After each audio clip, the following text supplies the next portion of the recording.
welcome to the episode number 2 FieroCast. Today we are interrupting the Fiero Focus magazine planning meeting.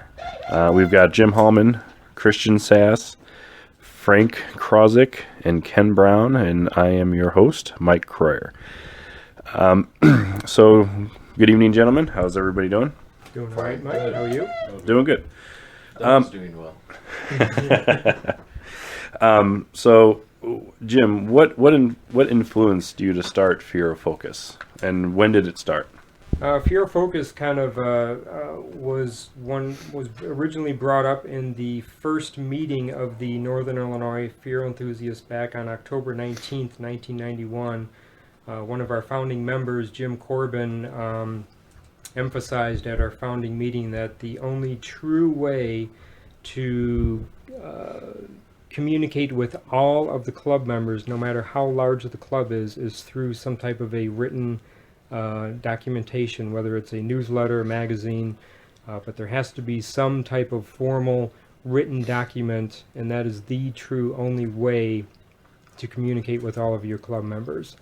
So Fiero Focus kind of developed out of that. One of our club members, original club members, Bruce Clevin, he was a photographer. He came up with the idea of Fiero Focus because that was kind of the gist of the magazine. So he came up with that title, and we started our Fiero Focus issue.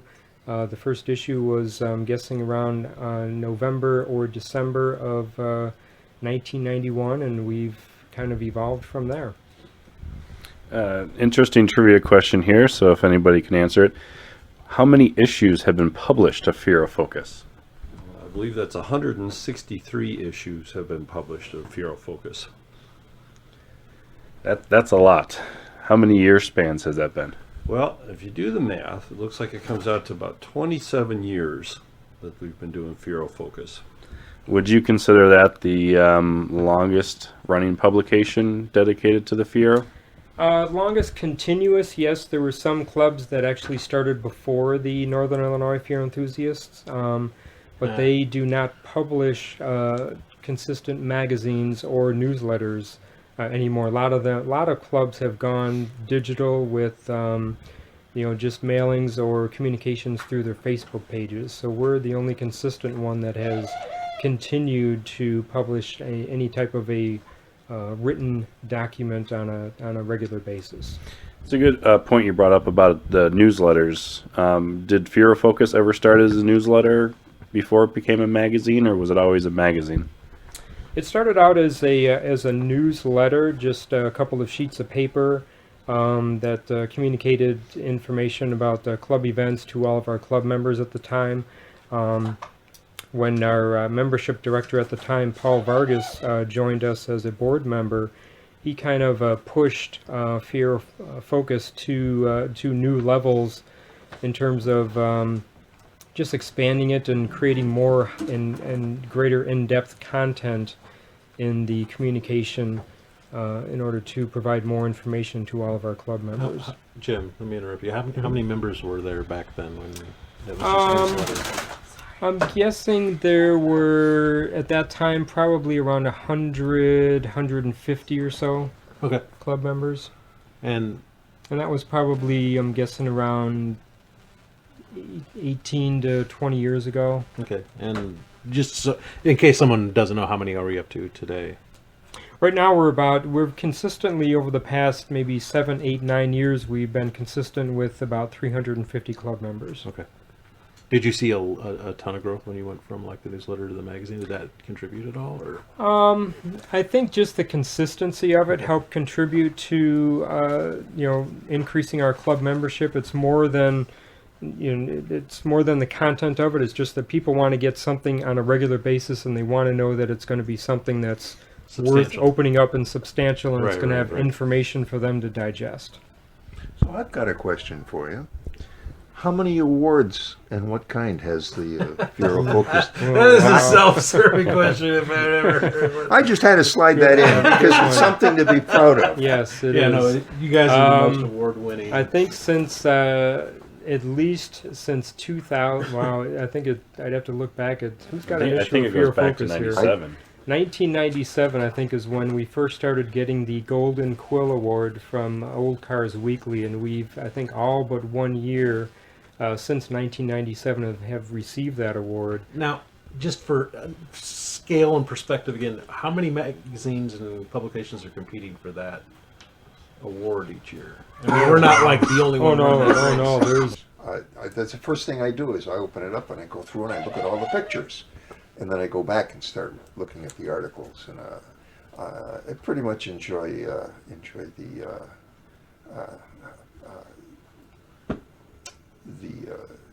all the articles in there. There's always something interesting hidden there if you just look around. I even like the opening article by our leader here. Sometimes that's very Frank, you're being biased. Yeah, I am. You know, My favorite media member was the Mike Croyer media member. By Mike Croyer. That came out in that last issue. Which one? 1, 2, or 3? There was a picture of Mike Croyer interviewing Mike Croyer for the media member. And by the way, if you'd like to be a media member, contact Mike Croyer. I'm like, man, he's all over the back page. Yep. He can do anything to get on the back page, right. you know. So that was my favorite. To this date, is my favorite issue. Now it was the Stinger with Archie on the front when they opened the door, but no, now your back page has trumped that and has pumped it down to number 2. Nice. So, Wow. do you have a favorite issue? Do I have a favorite issue? After 163 of them, no, I don't have one single favorite issue. Oh, they're all his baby. There's some. I would say that the series ones are. I felt really kind of tied a lot of stuff together. Mm-hmm. I know we'll talk about that in a little bit, but I remember the. Talking about the engines, the engine series in the January, February, and March, April 2017 issues. That was very fun to put those issues together because it took a lot of coordination and knowing that there were so many individuals all writing about one aspect of the Pontiac Fiero. And I remember time and time again, people come up to me and say, what could you possibly continue to write? The car hasn't been produced in over 30 years. What can you find new and continue to write about this thing to keep this thing going? And it's like, there's endless. I mean, there's stuff that we have in our inventory that we haven't even touched yet from 5, 6, 7 years ago. Because, I mean, there's so much good material out there, and there's a lot of good authors from other clubs that we correspond with that we pull their information into our club, and they use some information from our Fiero Focus magazine and use it for their club magazine. So there's a lot of networking also that goes on within the Fiero community, which is good for all of us. So going back to when it first started, how many were working with Fiero Focus at the time? Let me count them on one hand. There was one individual working on Fiero Focus, and that was me.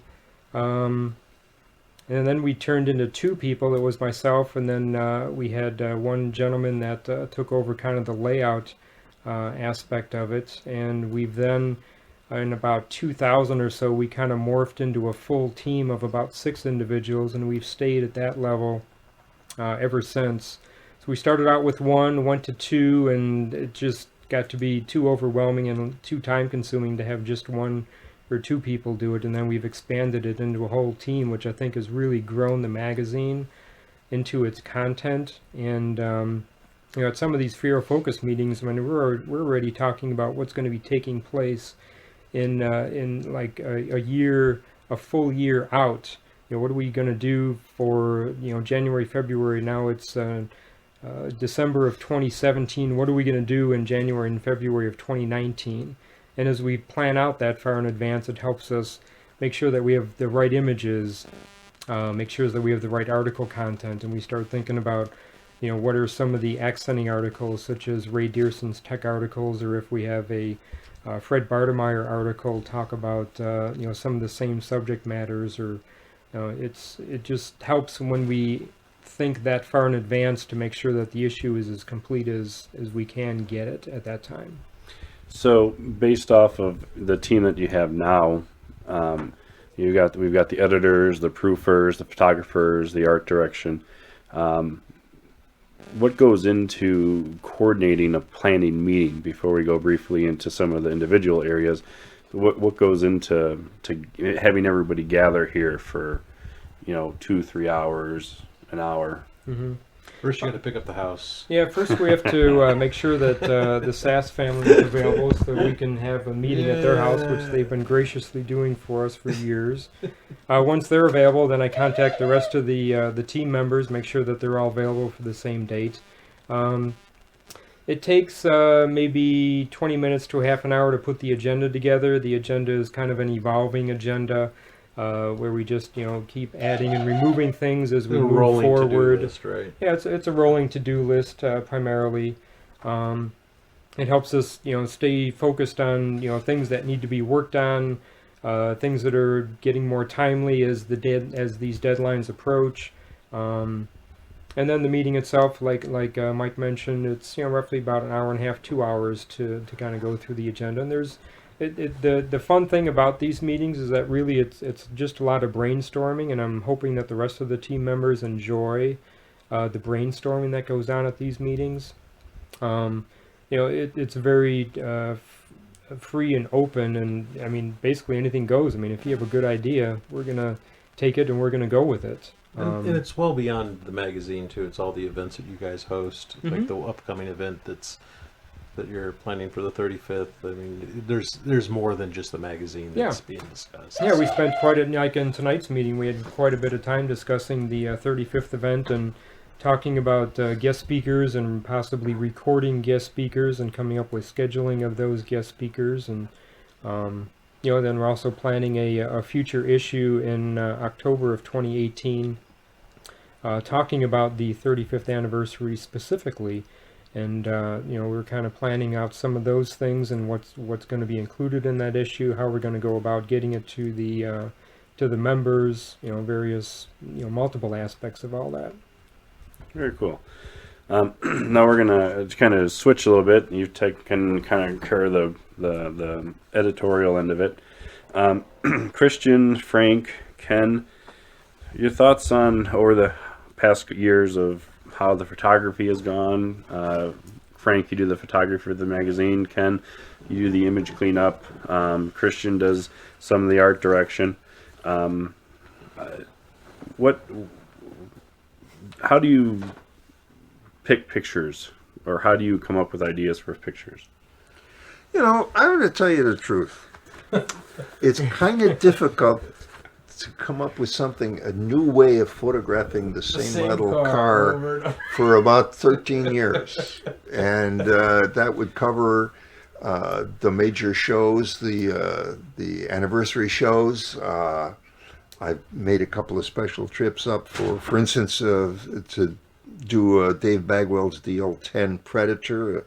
He met us partway to Bloomington. We had a great time visiting and photographing the car. It's just, what does it look like? How does it sit? What's the lighting like? And a lot of things like that. But it's been interesting. I got to see a lot of different cars, different things on cars that I probably would have missed. I gotta apologize. You're gonna hear throughout this podcast. Sounds like a laughing bird. There's a dove in the room, and I just want to make sure that those if you haven't gone crazy, smacking the side of whatever you're listening to try and get that noise out of it, it's not going away. She's gonna keep talking. So, what's the dove's name? Oh, the dove's name is Clementine. Clementine. Yes. It is a tangerine ringneck dove that showed up at our doorstep I don't know, many, many, many years ago.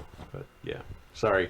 Just apologizing. Just, someone's got to be scratching their head going, what is that noise? So what article does the dove produce? Well, the article actually is the subject of a children's book that my children and my wife have written and I'm illustrating, so... not necessarily a Fiero Focus article, but... maybe you could put it in a car while it's... Yeah. But I do, speaking of photos, I was pulling up some from 2003 here. I actually had hair. Yeah. But this was the first meeting that I attended. Was in 2003. Yeah, that's when we... I just wanted to get a date on it. That's when we turned into Fiero Focus magazine shortly after 2003, when we were evolving it from just a simple newsletter to get it, with color covers and color back covers and make it more substantial than just a 8.5 by 11 copied sheet of paper. So who's in these pictures here? You're gonna have to The original team where we got Yeah. Wayne and Marcia Zane, Yeah. Mike Croyer, myself, You Allison and Mike Sass, both with more hair than you've ever Yep. had. Yep, Allison Sass, Christian Sass. Yeah. Yeah, that was, and we had, we used to have some pretty detailed meetings about how to take this Fiero Focus magazine to the next level. Would you say you succeeded? I think we succeeded. I hope everybody here thinks they succeeded. You brought up the picture of Archie with his car, the Stinger. Oh, that was a fun shoot. We need more one. organized shoots like that. That was the first one I did and the first cover I got. That was rocking. I every once in a while I pull that out of my stack and look at I it. went out as a art director, And that makes a big hands difference. off, and like, all right, or what you might call a photo stylist in the proper Well, it's art photography. director, basically. That's what. But yeah, That helped you. kind of breaking you out of the norm. Like, okay, so and that helps a lot. go ahead and lay down on the See ground, some- Frank. Let's get this from a low angle. And I had the camera I had at the time was an Old Olympus. Pentax, wasn't it? No, it was an Olympus. And I could move the screen around so I could get the camera lower. And I just bought a new camera Yeah. not too long ago that I now again can move the screen Articulate around. the screen. Articulate the screen. Did Fiero It's really Focus always use digital photography? No. For as long as I was with it, yes. Yeah. For 13, 14 Yeah, But years I did a big yes. downside is when we would get user submitted photography, and that stuff could be scanned and postage stamp sized. Oh, and yeah. You never know what you're going We to had get. some pixelated nightmares I happen. still deal with some of that. Yeah. Yeah. From time to time. But it gets better as technology advances. But yeah, in some of the first issues, there was no photography whatsoever just because you couldn't. It you was had too a difficult. 4x6 printout Don't of a forget the copy, and what are you going to collages. do with it? Try and get some type of throw it on a Xerox machine and try and get some type of depth in the contents, and it just didn't work. All right. Good flashback. Good flashbacks. We'll kind of go quickly through this one. Again, it's open to everybody. Over the years, Fiero Focus has made many changes, and hopefully, the subscribers can see that as well. What are some of the changes that you've seen that you've liked since you've been a subscription subscriber? Oh gosh, I think this is kind of the new guy here. I don't know if I have quite the same perspective as some of these guys do, but I know we changed who printed, or how our printer for Fiero Focus, and it seems to me that since we've done that, overall the images just seem to pop off the page a little bit better on. That's good. I don't know Good how to much know. of that is the printer and how much that's my processing, but That's a little bit of both, really. but that's probably the main thing that I've noticed in particular. Is the quality. Yeah, the quality just is stepped up. What about again? You probably haven't been a subscriber too long prior to joining the team. What was your first cover that you've seen? Oh gosh, that's not a fair question. I don't. I can't honestly say I remember. I mean, I know that one of the more recent ones was the Fiero 2+2 that I saw. This last one that we just did, I thought was one of the best covers that Was that I've seen. with Nate on the cover, right? Yes. Yeah. Yeah. And I liked that one. I thought that one really looked good. What I saw that I thought was nice was the different people who have been doing articles every issue, and you had that continuity of vision. And the other thing was adding more pages and having more content overall. It's nice. I liked the meet a member. I liked a lot of the stuff. It just slowly moved over the years and improved. The quality of writing is better, I think. The stuff flows together better. It's just put together better. Everyone has more experience now, so Agreed, yeah. it fits together nice. Yep. And then The first one I saw was when I got harangued into joining up on the team. I was at my first Fiorama. Mm-hmm. And you're like, so you do this and then Jim started figuring out some of the stuff that I did, and I'm like, I'm super enthusiastic. I only had one kid at the time. Now it's like, God, I'm lucky to get the room clean before you guys show up. You rub the carpet. Yeah, what can I do I do this, I do that. I would love to be involved, however I can be involved. And I think the first issue I saw was the one that you handed to me then, and that was like that blue cover collage looking thing. Yep. I don't even remember what it was. Probably 2003. 90, I was going to say, Mm-hmm. yeah, it's probably around 2000, 99 through 2003, thereabouts. Yeah, it was an 03. It was an 03 magazine, I believe. And you're like, here's what we're doing, and here's what we want to improve on. Is that the single color background with the collage, or was that the single big color, block? all blue wash. But the best one was the full block at the top that had the logo, and then a little picture underneath it. Yeah, I'm telling you, as soon as I saw it, I'm like, man, I want to take this to like a Motor Trend level. How far can we push this envelope? And we just started mocking things up. I think Wasn't Archie the first one to grace the full cover span? the new cover. I think The new so. style? I Was think that was the first shoot That with was you? the first shoot I Yeah. did. Yeah, Yeah, I that think it shoot was. we The went out Stinger? there to Yep. when he was in Barrington. Yeah. Yes. We Yep. drove out Yep. there. Yeah, Yeah. when he was local. And Yeah, when he was a local guy. And and he's always going to be my local guy. yeah, and I would say for me personally, it's the improvements of the covers over the years. The content is always great. It will always be there, but the cover is what's going to draw your eye first. Well, not only that, that's what I believe as a member of the car club, you're going to strive to get that position. That's the front page of the newspaper kind of mentality. And as long as you can kind of make sure that it stays at an elevated level, rather than let's be all inclusive and include everyone. No, let's feature somebody, and then now it's a goal to get your mug and get your car Yep. as a cover story. So Yeah, I really enjoyed watching the covers change over the years and the quality of the cover, as he's alluded to, car and driver or whatever.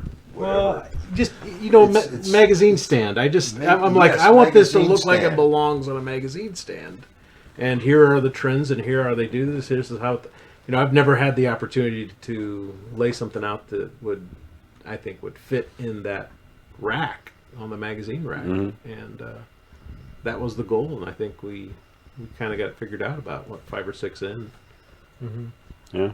But yeah, that was fun. It still is fun. It is. It is. Of course, It's- now it's all yours, man. Yeah.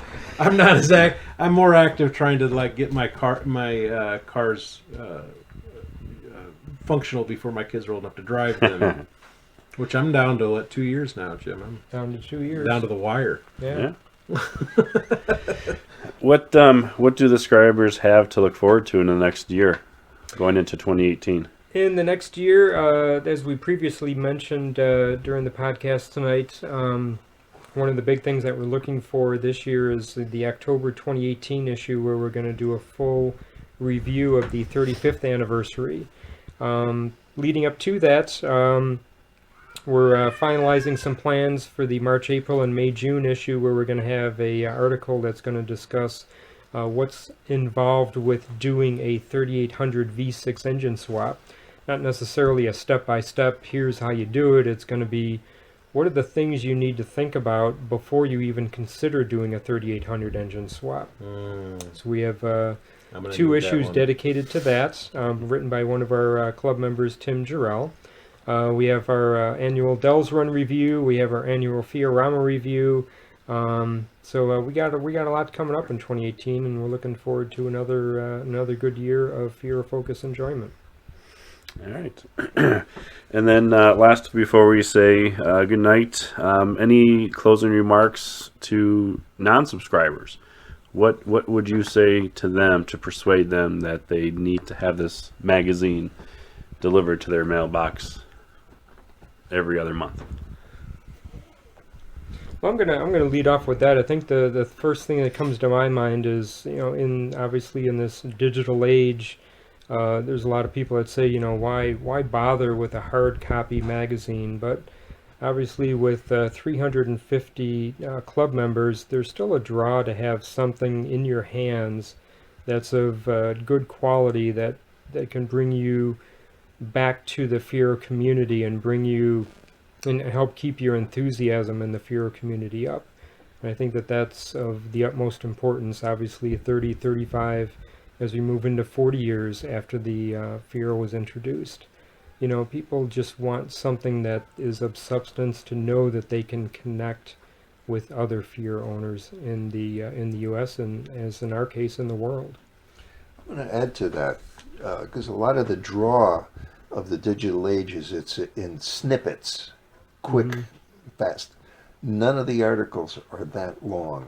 They're all short and concise and easy to understand. And yes, you can put the thing down, and 3 months later or 6 years later, you can say, Yeah. I've had that. Where's that article? I was going to point I'll go find that out. You actually end up building a catalog for yourself of useful information that you always can have on hand, leave out in your garage, put it next to your Haynes manual, leave them in the trunk of the car. I don't care. To have something of permanence is a rare thing in these days. Everything's impermanent. Everything's gone in a flash. Somebody deletes it, deletes an email, deletes a video, Or it erases a bookmark that you... dumps the YouTube video that you thought was going to be there forever. There's something good about having a tangible product. I mean, if you're not already nostalgic enough about owning a car that existed from 84 to 88, might as well have something that made up of real atoms sitting between your fingers, and you can look something up and you don't have to reboot it while you're crawling under the car. It's a good thing. Yeah. Well, and I think it's a lot easier, particularly like with the tech articles, to have something in your hand versus an iPhone trying to read something off of that. It's a lot easier to actually look at the manual or the article and have it right there in front of you. And if you don't get Fiero Focus, you can't do that. Oh, and they're collectible. That's all I want to get at. They're collectible.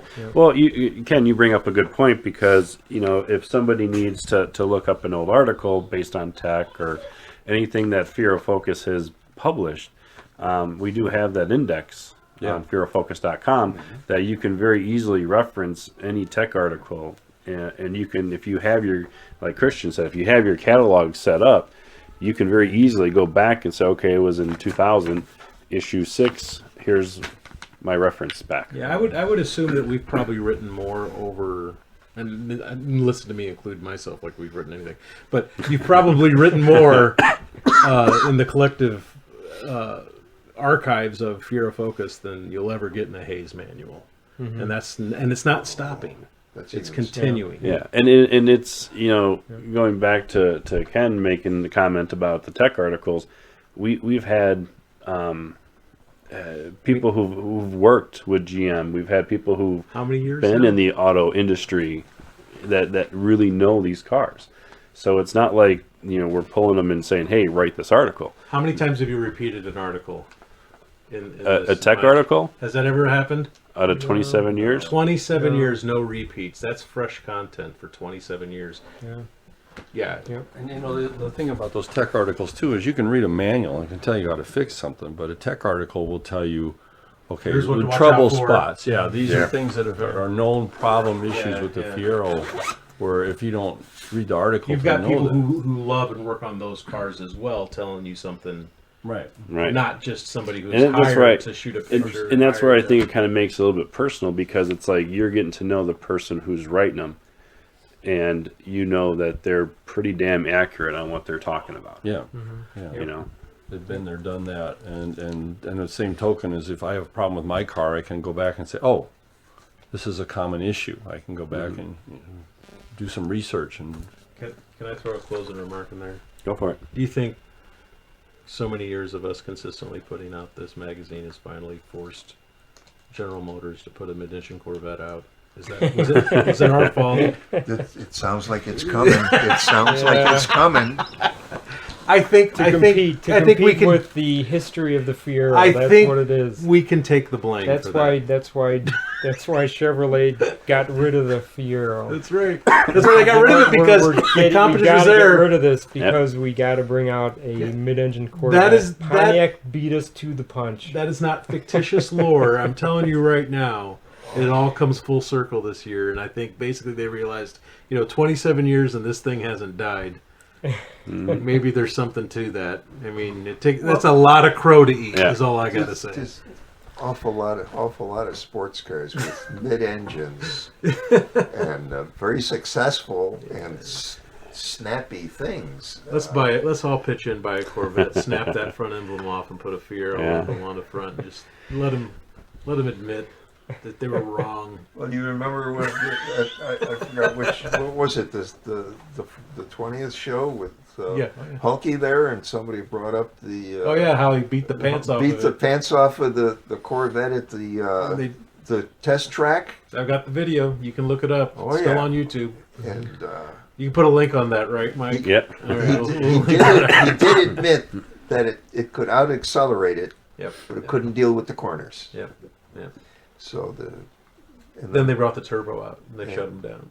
Well, and then GM called them up and told them never to do it see again. what I started? I'm sorry, Mike. It was supposed to be a short podcast. That's okay.